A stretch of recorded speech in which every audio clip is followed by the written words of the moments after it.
Shalom, selamat malam saudara-saudara yang dikasihi Tuhan Yesus Kristus. Selamat berjumpa dalam renungan pada malam hari ini.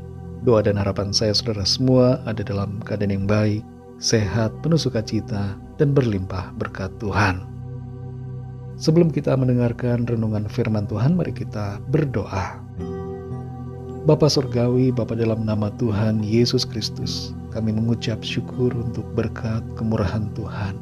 Tuhan sudah menyertai, menolong, memimpin kami dari pagi hingga malam ini.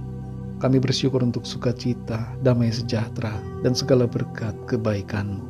Saat ini kami mau mendengarkan sabda firman-Mu.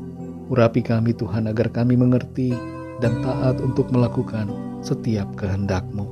Dalam nama Tuhan Yesus kami berdoa. Haleluya. Amin. Saudara dikasih Tuhan, ayat renungan kita pada saat ini terdapat dalam Imamat pasal 27 ayat 1-4. Tertulis demikian. Tuhan berfirman kepada Musa, "Berbicaralah kepada orang Israel dan katakan kepada mereka, apabila seorang mengucapkan nazar khusus kepada Tuhan mengenai orang menurut penilaian yang berlaku untuk itu, maka tentang nilai bagi orang laki-laki dari yang berumur 20 tahun sampai yang berumur 60 tahun, nilai itu harus 50 shikal perak, ditimbang menurut shikal kudus. Tetapi jikalau itu seorang perempuan, maka nilai itu harus 30 shikal."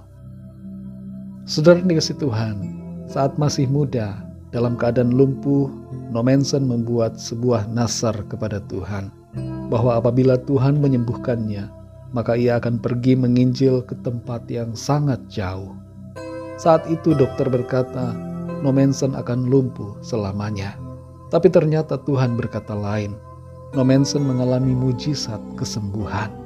Dan ia pun memenuhi janjinya dengan menjadi misionaris dan pergi ke Sumatera Utara. Dalam Alkitab tertulis ada banyak orang yang bernazar karena merindukan sesuatu dari Tuhan. Nazar biasanya berisi janji untuk memberikan sesuatu kepada Tuhan sebagai bentuk pengorbanan apabila Tuhan menjawab doa atau kerinduan dari pemberi nazar.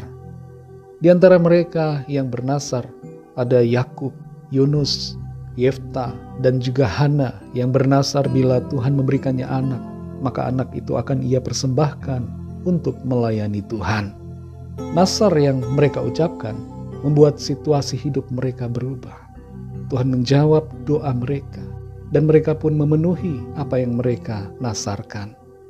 Sebenarnya dalam berbagai hal di hidup kita ada berbagai praktek nazar atau janji.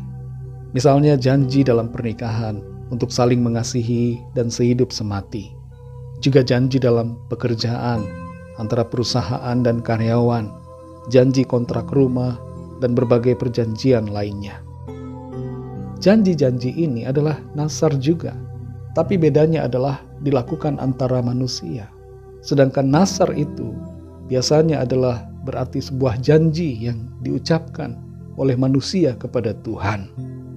Bayangkan kalau dalam pemberkatan nikah, mempelai pria atau wanita tidak mau berjanji untuk setia, maka pernikahan itu bisa saja menjadi batal karena salah satu pihak tentu tidak akan mau dikhianati. Tapi karena ada janji atau nazar untuk setia, maka pernikahan itu pun dilakukan. Imamat 27 berisi aturan-aturan tentang nazar dan bagaimana orang yang bernazar harus membayar nazarnya itu, serta cara bagaimana menebus nazar yang sudah diucapkan. Dari pasal ini juga kita memahami bahwa sebenarnya segala sesuatu yang kita miliki adalah dari Tuhan dan patut untuk kita persembahkan kepada Tuhan. Tapi apabila kita secara khusus bernazar untuk memberikan hal tertentu kepada Tuhan, maka itu harus kita lakukan dan penuhi. Jangan kita tunda atau bahkan tidak jadi menggenapi nazar yang sudah diucapkan. Berkaitan dengan nazar, Pengkhotbah 5 ayat 5 berkata, "Lebih baik engkau tidak bernazar daripada bernazar tapi tidak menepatinya." Kita semua perlu hati-hati saudara dalam bernazar. Terlebih lagi kalau kita sedang dalam situasi emosional dan dalam keadaan yang sulit. Biasanya dalam saat-saat itu kita bernasar kepada Tuhan, membuat janji yang muluk-muluk kepada Tuhan. Tidak salah bernasar kepada Tuhan, tapi kalau kita mau bernasar, pikirkan dan harus kita genapi, harus kita penuhi sesuai dengan apa yang kita nasarkan. Kita perlu menyadari saudara bahwa Tuhan kita adalah Bapa yang baik. Dia adalah Bapa yang mengerti dan peduli serta mengasihi kita. Tuhan tidak menuntut nasar dari kita. Dalam Ulangan 23 ayat 22 tertulis bahwa apabila engkau tidak bernasar, maka hal itu bukan menjadi dosa bagimu. Tapi kalau kita dengan kesadaran penuh mau bernasar kepada Tuhan tentang sesuatu, maka kita harus menepati apa yang telah kita ucapkan. Saudara yang dikasihi Tuhan, mungkin ada nasar yang pernah terucap dari diri kita kepada Tuhan dan belum kita kerjakan sampai hari ini. Mari ambil sikap untuk sungguh-sungguh menepatinya. Kalau ada di antara kita yang mau bernasar kepada Tuhan berkaitan dengan situasi yang dihadapi saat ini, pikirkanlah terlebih dulu apa yang mau kita nasarkan. Tuhan berfirman, kalau ya katakan ya, kalau tidak katakan tidak. Jadi bijaksanalah dalam berjanji, jangan asal bicara, supaya ketika nasar itu terucap, maka kita tidak akan terbeban, tapi bersukacita untuk melakukannya bagi Tuhan.